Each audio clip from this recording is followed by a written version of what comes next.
నమస్తే, welcome to స్వతంత్ర news. నేను ప్రియా శర్మ. బులెటిన్ల ముందుగా హెడ్లైన్స్ చూద్దాం. శంఖారావం పేరుతో లోకేష్ ఎన్నికల ప్రచారం. ఇచ్చాపురం నుంచి శ్రీకారం.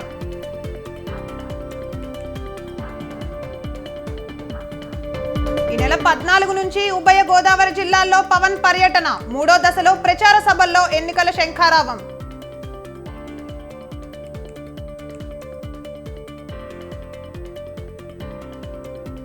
కాంగ్రెస్ ఎమ్మెల్యేలు ఎమ్మెల్సీలకు అవగాహన సమావేశం. సీఎం రేవంత్ అధ్యక్షతన భేటీ.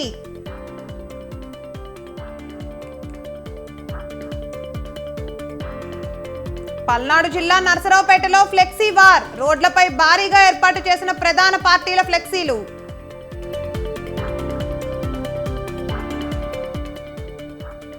తిరుమలలో ఏనుగుల గుంపు హల్చల్. గంధం వనం కంచెలను ధ్వంసం చేసిన గజరాజులు.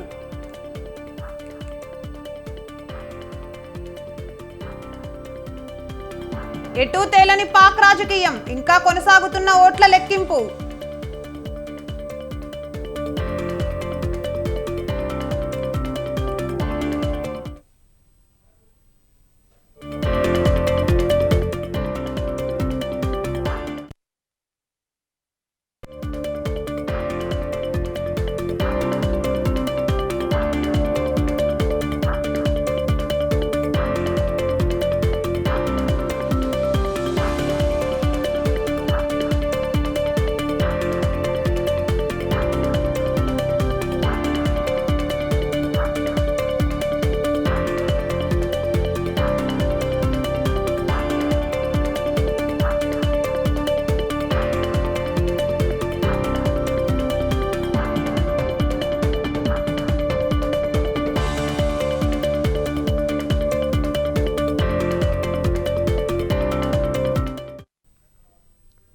రైట్, బ్రేకింగ్ న్యూస్ చూస్తున్నాం. పల్నాడు జిల్లా నరసరావుపేటలో TDP versus YCP flexi war కొనసాగుతోంది.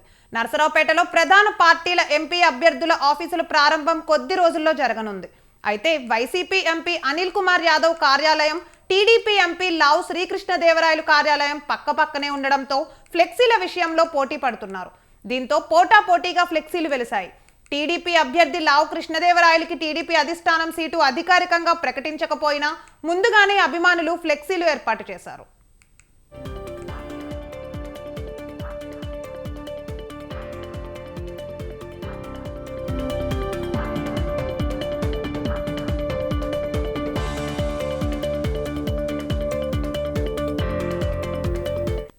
రైట్, బ్రేకింగ్ న్యూస్ చూస్తున్నాం. పల్నాడు జిల్లా నరసరావుపేటలో TDP versus YCP flexi war కొనసాగుతోంది.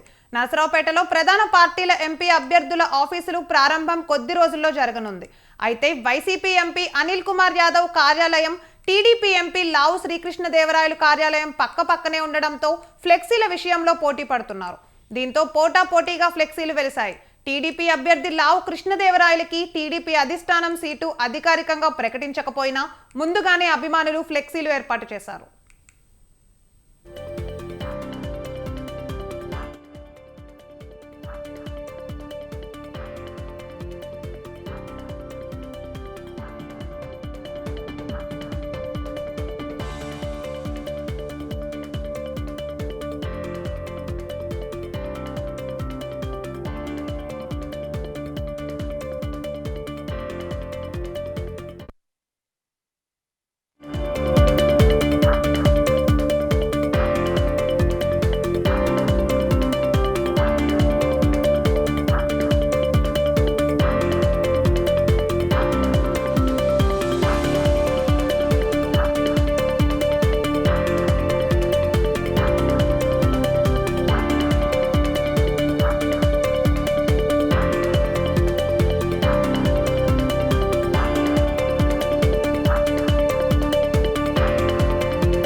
జాతీయ ప్రధాన కార్యదర్శి నారా లోకేష్ ఎన్నికల సమరశంఖం పూరించనున్నారు.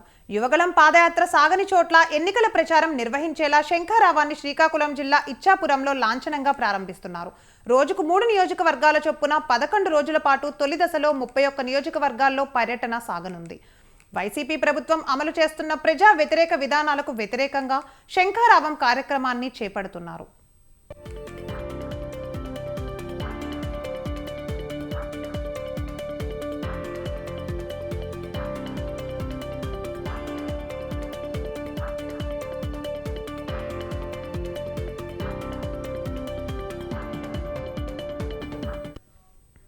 ఎన్నికలు సమీపిస్తూ ఉండడంతో నారా లోకేష్ స్పీడ్ పెంచారు. ఇప్పటికే యువగళం పేరుతో పాదయాత్ర చేసిన లోకేష్ ఇప్పుడు సమర శంఖారావం పూరిస్తున్నారు. ఇచ్చాపురంలో శంఖారావం సభ నిర్వహిస్తున్నారు. రోజుకు 3 నియోజకవర్గాల చొప్పున అన్ని నియోజకవర్గ కేంద్రాల్లో సభలు నిర్వహించేలా ప్లాన్ చేశారు. ఇవాల్టి నుంచి 40 రోజుల పాటు రాష్ట్ర వ్యాప్తంగా 120 నియోజకవర్గాల్లో శంఖారావం పేరుతో సభలు నిర్వహించేందుకు ప్రణాళికలు సిద్ధం చేశారు. ఈ నెల 21 వరకు ఉత్తరాంధ్రలోని అన్ని నియోజకవర్గాలలో సభలు నిర్వహిస్తారు.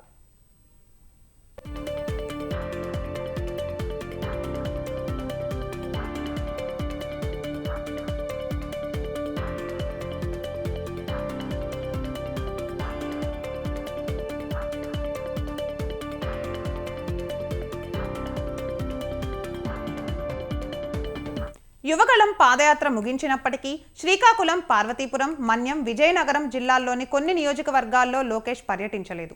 ఈ నేపథ్యంలో యువగళంలో కవర్ కాని నియోజకవర్గాల్లో లోకేష్ శంఖారావం నిర్వహిస్తున్నారు.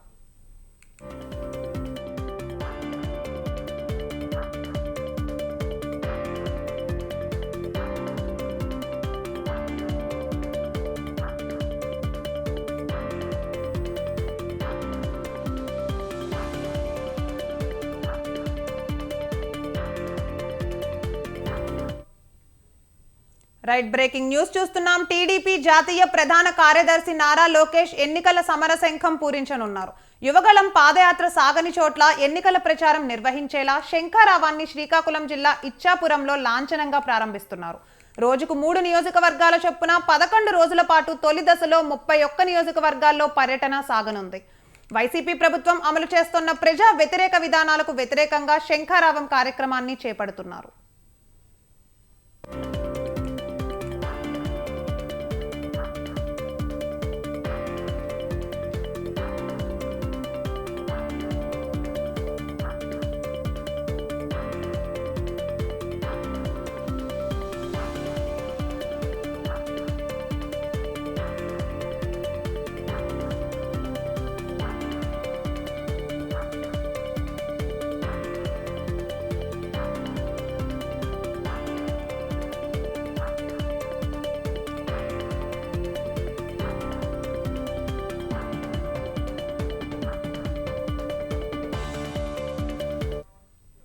ఇక ఎన్నికలు సమీపిస్తూ ఉండడంతో నారా లోకేష్ స్పీడ్ పెంచారు.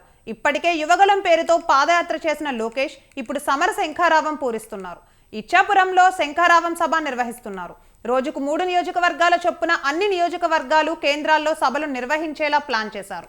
ఇవాల్టి నుంచి 40 రోజుల పాటు రాష్ట్ర వ్యాప్తంగా 120 నియోజకవర్గాల్లో శంఖారావం పేరుతో సభలు నిర్వహించేందుకు ప్రణాళికలు సిద్ధం చేశారు. ఈ నెల 21 వరకు ఉత్తరాంధ్రలోని అన్ని నియోజకవర్గాలలో సభలు నిర్వహిస్తారు.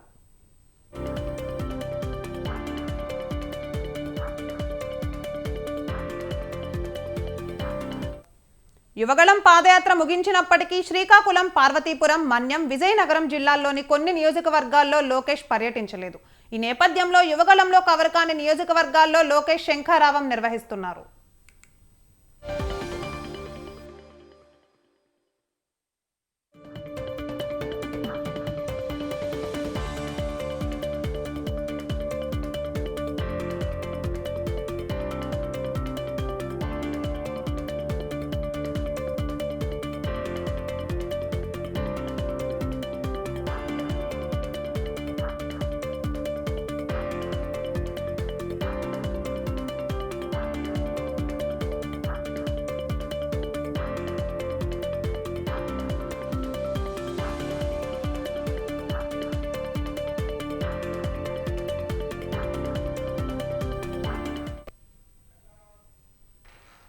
రైట్, ఇక ఇదే అంశంపై మరింత సమాచారం మా ప్రతినిధి గిరి లైవ్ లో అందిస్తారు.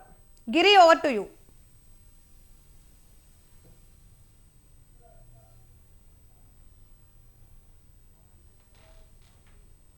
సిద్ధంగా ఉన్నారు. ఇప్పుడే సెల్ఫీ కార్యక్రమాలు కూడా పూర్తయ్యేవి.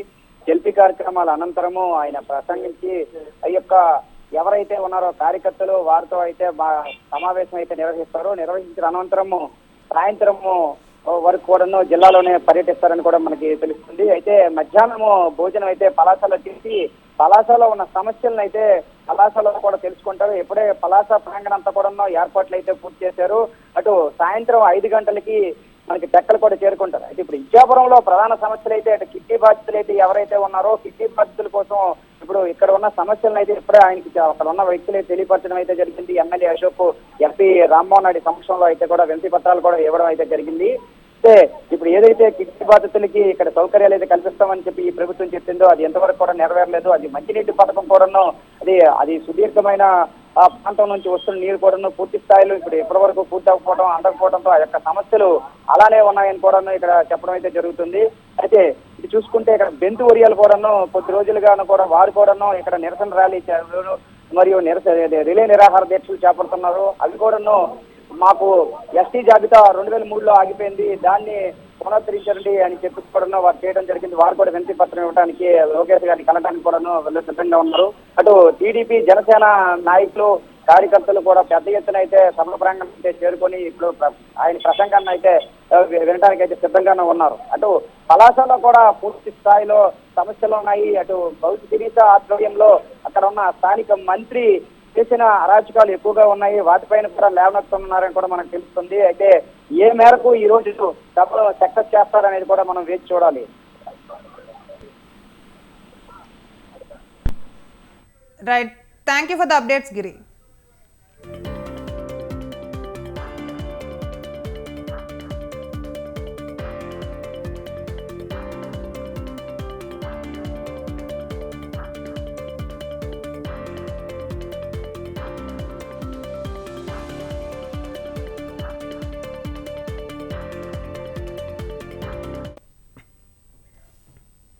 చిత్తూరు జిల్లా పలమనేరులో ఈసారి వైసీపీ నుంచి ఎవరు పోటీ చేస్తారనే విషయంపై ఇంకా స్పష్టత రాలేదు. ఇటీవల వైసీపీ విడుదల చేసిన 7 జాబితాల్లోనూ వెంకట్ గౌడ్ పేరు లేకపోవడంతో పలమనేరు నియోజకవర్గం వైసీపీ అభ్యర్థి ఎవరనేది ఆసక్తిగా మారింది. దీంతో పలువురి పేర్లు ప్రచారంలోకి వచ్చాయి. ఇందులో భాగంగా ఆర్వి సుభాష్ చంద్రబోస్ పోటీ చేస్తారని ప్రచారం జరుగుతోంది. నగరి మంత్రి రోజాను పలమనేరులో పోటీ చేయమని అధిష్టానం కోరినట్లు జోరుగా ప్రచారం జరుగుతోంది. దీంతో పలమనేరులో వైసీపీ అభ్యర్థి ఎవరనేది సందిగ్ధంగా మారింది. ఇదిలా ఉండగా మాజీ మంత్రి అమర్నాథ్ రెడ్డి టీడీపీ తరపున 6 నెలలుగా నియోజకవర్గంలోని ప్రతి ఇంటికి వెళుతూ ఎన్నికల ప్రచారం చేస్తున్నారు. నాయకుడు లేని వైసీపీ పార్టీ స్థానిక నేతలు, కార్యకర్తలు టీడీపీలోకి చేరుతున్నారు. వెంకట్ గౌడ్ మీద ఆరోపణలు, సర్వేలో వ్యతిరేకత రావడంతో అమర్నాథ్ రెడ్డికి ధీటైన అభ్యర్థి కోసం వైసీపీ అధిష్టానం ఇంకా గాలిస్తున్నట్లే తెలుస్తోంది.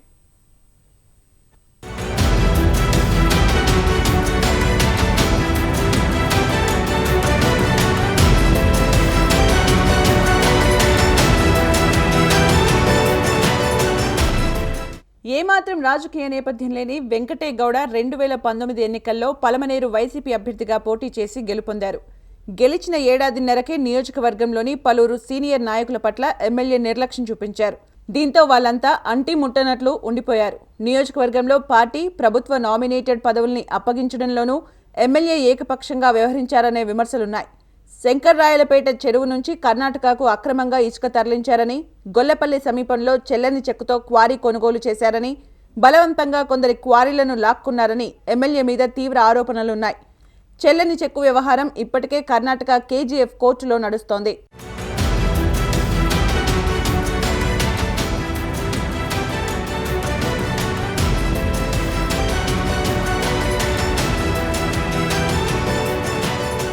పలమనేరు సమీపంలోని గంటావూరు ఇందిరమ్మ కాలనీలో వైసీపీ నాయకులు ఎమ్మెల్యే అండతోనే పేదల ఇళ్ల స్థలాలు, ఖాళీ స్థలాలను ఆక్రమించుకున్నారని, అలాగే కోటలో ఇసుక మాఫియా, మట్టి మాఫియాతో సంబంధాలున్నాయని ఆరోపణలు వచ్చాయి. జగనన్న కాలనీలో అక్రమాలతో పాటు తాజాగా ఓ గ్రానైట్ ఫ్యాక్టరీ యజమానిని 70 లక్షలు ఇవ్వాలని బెదిరించినట్లు ఆరోపణలు వచ్చాయి. దౌర్జన్యంగా స్థలాలు ఆక్రమించుకున్న వారికి వెంకటే గౌడ రాజకీయ పదవులు కట్టబెట్టడం విమర్శలకు దారితీసింది. గతంలో జాఫర్ అనే వ్యక్తి జగనన్న కాలనీలో అక్రమాలకు పాల్పడ్డాడని టీడీపీ నాయకులు కార్యకర్తలు రోడ్డు ఎక్కిన ఘటనలు కూడా ఉన్నాయి.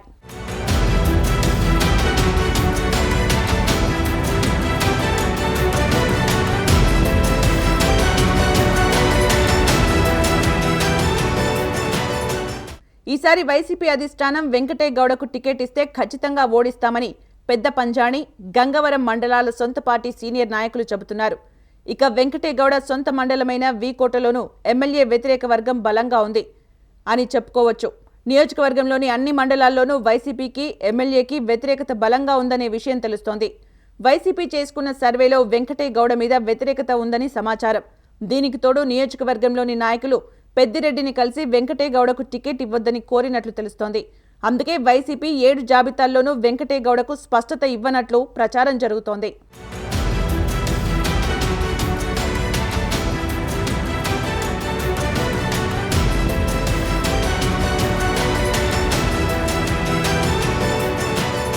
పలమనేరు ఎమ్మెల్యే మాట్లాడుతూ ఎప్పుడో చెప్పాను కదా టికెట్ నా జేబులో ఉందని, ఇప్పుడు కొత్తగా మాట్లాడుతున్నారు అంటూ పలమనేరు ఎమ్మెల్యే వెంకటే గౌడ వ్యాఖ్యానించారు. సుమారు వారం రోజులుగా వార్తలకు దూరంగా ఉంటున్న ఎమ్మెల్యే శుక్రవారం నాయకులు, కార్యకర్తలతో కలిసి పలమనేరులో యాత్ర 2 సినిమా చూశారు. అనంతరం బయటకు వచ్చిన ఆయనతో పలమనేరు టికెట్ ఎవరికో వస్తుందని 2 రోజులుగా ప్రచారం జరుగుతుందన్న అంశాన్ని విలేకరులు ప్రస్తావించారు. దీనిపై ఆయన స్పందిస్తూ టికెట్ తన జేబులో ఉందని పేర్కొన్నారు. మరి జేబులో టికెట్ ఉన్న వైసీపీ అధిష్టానం 7 సార్లు ప్రకటించిన జాబితాలో వెంకటే గౌడ పేరు ఎందుకు లేదబ్బా అంటూ నాయకుల్లో చర్చ సాగుతోంది.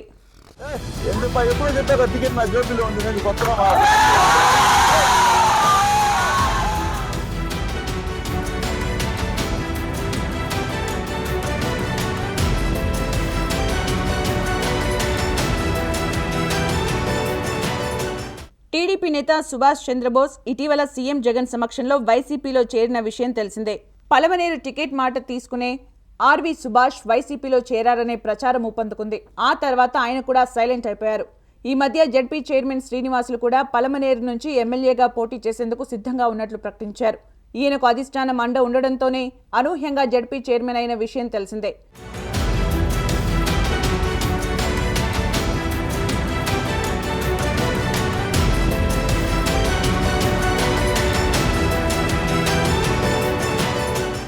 మంత్రి పెద్దిరెడ్డి కుటుంబ సభ్యుల్లో ఒకరు పోటీ చేస్తారనే ప్రచారం అప్పట్లో జరిగినా ఇప్పుడు ఆ ప్రస్తావన లేదు. ఇక 4 రోజుల నుంచి ఎమ్మెల్యే సీటు నాకిస్తే ఖచ్చితంగా గెలిపించుకుంటానని 5 మండలాలకు సంబంధించిన నాయకులు, కార్యకర్తలు నాకు మద్దతిస్తారని జడ్పీ చైర్మన్ శ్రీనివాసులు ఈ విషయంపై మంత్రి పెద్దిరెడ్డి దాకా వెళ్లినట్లు తెలుస్తోంది. ఇక జడ్పీ చైర్మన్ వాసుకి సీటు ఇస్తే గెలుస్తాడా లేదా అనేది వైసీపీ వర్గాల్లో పెద్ద చర్చ నడుస్తోంది.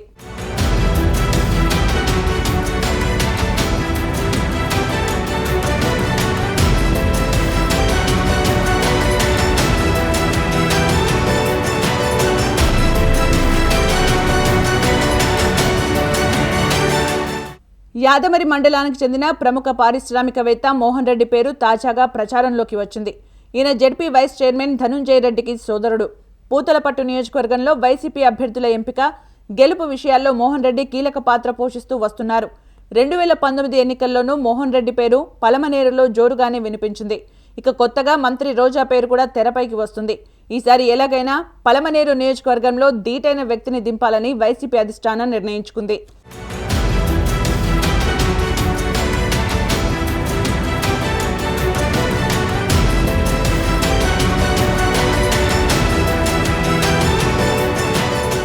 ఇక పలమనేరులో వైసీపీ ఎమ్మెల్యే అభ్యర్థిగా ఎవరిని దింపుతారు?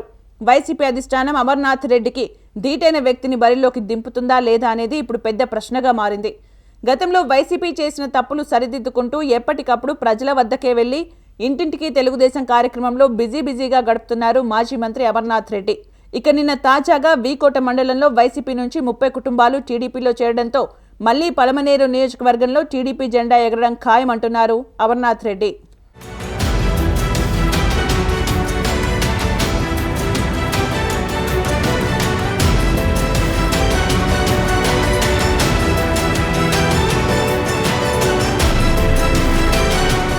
ఈసారి పలమనేరు నియోజకవర్గంలో ఎలాగైనా టీడీపీని గద్దె దించాలని ఆలోచనలో అటు వైసీపీ అధిష్టానం మంత్రి పెద్దిరెడ్డి కంకణం కట్టుకున్నట్లు సమాచారం. ఇదిలా ఉంటే వైసీపీలో రోజుకు ఒక నాయకుడు పుట్టుకొస్తుంటే టీడీపీకి కంచుకోటగా ఉన్న పలమనేరు నియోజకవర్గంలో అమర్నాథ్ రెడ్డి గెలుపు ఖాయమని రాజకీయ విశ్లేషకులు భావిస్తున్నారు. ఇక వైసీపీ తరపున పలమనేరు బరిలోకి ఎవరిని దింపుతారా అని స్థానిక నేతలు, కార్యకర్తలు ఎదురు చూస్తున్నారు.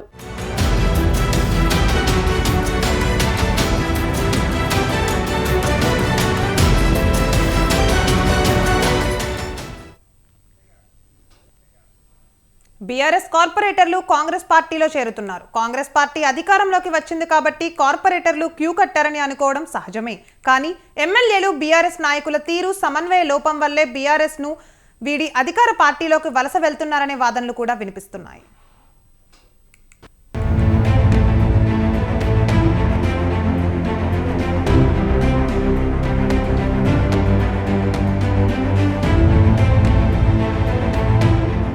ఇటీవలి కాలంలో రెండో బీఆర్ఎస్ కార్పొరేటర్ కాంగ్రెస్ తీర్థం పుచ్చుకున్నారు. బోరబండ డివిజన్ బీఆర్ఎస్ కార్పొరేటర్ బాబా ఫసీయుద్దీన్ కాంగ్రెస్ లో చేయడం చర్చనీయాంశమైంది. బీఆర్ఎస్ నాయకుల్లో సమన్వయం లోపించడం వల్లే నాయకులు పార్టీని వీడి అధికార పార్టీలోకి వలస వెళ్తున్నారనే వాదనలు వినిపిస్తోంది. 22 ఏళ్లుగా గులాబీ జెండా మోస్తూ ఉద్యమంలో పాల్గొని జిహెచ్ఎంసీ డిప్యూటీ మేయర్ గా పనిచేసిన బోరబండ కార్పొరేటర్ బాబా ఫసీయుద్దీన్ కాంగ్రెస్ లో చేరారు. గురువారం తెలంగాణ కాంగ్రెస్ వ్యవహారాల ఇన్ఛార్జ్ దీపా మున్షి ఆధ్వర్యంలో గాంధీ భవన్ లో ఆయన కాంగ్రెస్ కండువా కప్పుకున్నారు.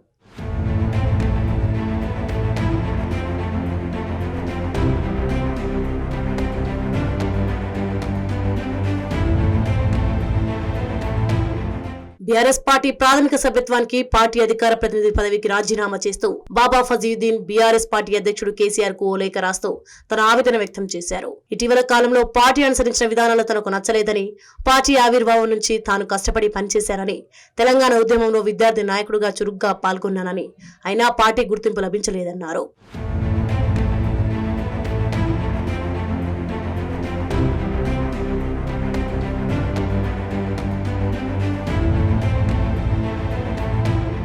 పార్టీ అభివృద్ధికి కృషి చేసిన తనకు రాజకీయ భవిష్యత్తు లేకుండా కొందరు నాయకులు కుట్ర చేస్తుంటే అది నాయకత్వం వారిపై చర్యలు తీసుకోకపోగా వారికే మద్దతు ఇవ్వడం తనను తీవ్ర మనస్తాపానికి గురి చేసిందని పేర్కొన్నారు.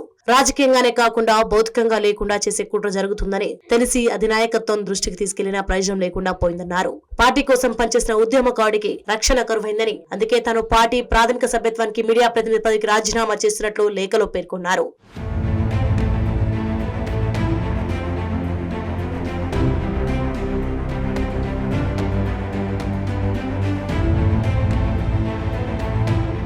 ఈ మధ్య తెలంగాణ భవన్ లో కేటీఆర్ ఎమ్మెల్యే మాగంటి గోపీనాథ్ పక్కన ఫజీయుద్దీన్ కూర్చోబోగా గోపీనాథ్ అభ్యంతరం చెప్పడంతో వాగ్వాదం జరిగింది. ఒకే నియోజకవర్గంలో ఇద్దరికి ఉన్న వైరం అందరికీ తెలిసింది. బోరబండ డివిజన్ లో ఎటువంటి ప్రభుత్వ కార్యక్రమాలు జరిగినా కార్పొరేటర్ బాబాకు ప్రాధాన్యం ఇవ్వకపోగా కనీసం ప్రోటోకాల్ పాటించడం లేదని బాబా పలుమార్లు వాపోయారు. అసలు బాబా బీఆర్ఎస్ ను వీడడానికి ఎమ్మెల్యే మాగంటినే కారణమని పార్టీలోనూ గుసగుసలు వినిపిస్తున్నాయి. లోక్సభ ఎన్నికల వేళ ఇతర పార్టీల నుంచి వలసలు అధికార పార్టీకి బలం చేకూరుస్తాయనే అభిప్రాయం వ్యక్తమవుతోంది.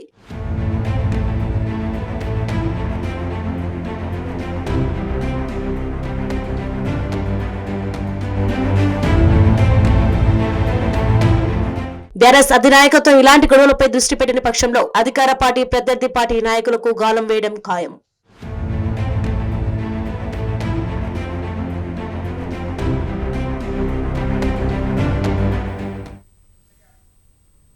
ఇక ఇవి బులెటిన్ అప్డేట్స్. కీప్ వాచింగ్ స్వతంత్ర న్యూస్.